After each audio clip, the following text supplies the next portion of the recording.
Permission to come aboard, Captain. Permission granted. It's 2019. It's the 10th anniversary of Star Trek. 2009 Star Trek. How do you feel that that film changed the trajectory of your career, if it did?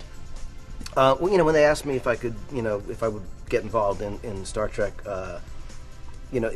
my first thought was, when am I ever going to get a chance to do anything like this? It was really, the idea of doing that or another one, or getting involved in Star Wars, which is obviously a very different thing, but still sort of a space adventure. It just felt like, a once-in-a-lifetime opportunity, and to get to work with that cast was so amazing.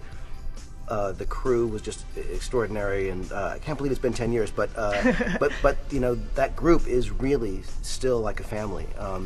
And so I just feel very lucky to be part of it. Yeah. It's been 10 years since 2009's Star Trek, and of course, J.J. Abrams is busy with another space adventure, rounding out the Skywalker saga with Star Wars Episode 9. Yet he still finds time for more passion projects. He's now a producer on The Play That Goes Wrong, a show he was introduced to while working in a galaxy far, far away.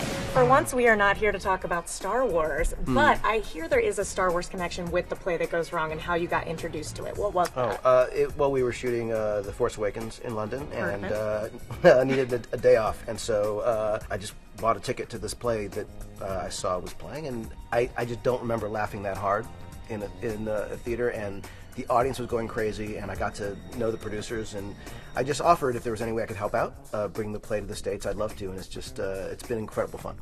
Now, can you talk a little bit about what the premise is? It's kind of in the title, but what exactly goes on in this play? The story is that there's this amateur theater company that's putting on a very straight British murder mystery, and literally everything that can go wrong does, and it's just is a preposterously funny, not just premise, but the execution of the thing, the way the thing is choreographed.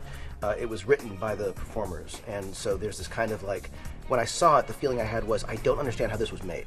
Because it didn't feel like it was a play that was just being put on. It felt like this kind of like concoction that somehow was created, and it was because the people doing it were the creators, and it sort of came, they started doing it in a pub in this little 20-minute piece, and they sort of expanded it to the play it is. It actually can get kind of dangerous if they're not careful, but it's amazing how much has to go right for it to go wrong. And when you watch backstage, it's a remarkable, it's a dance, like to see how intricately choreographed the thing is, but it's brilliantly done and incredibly funny.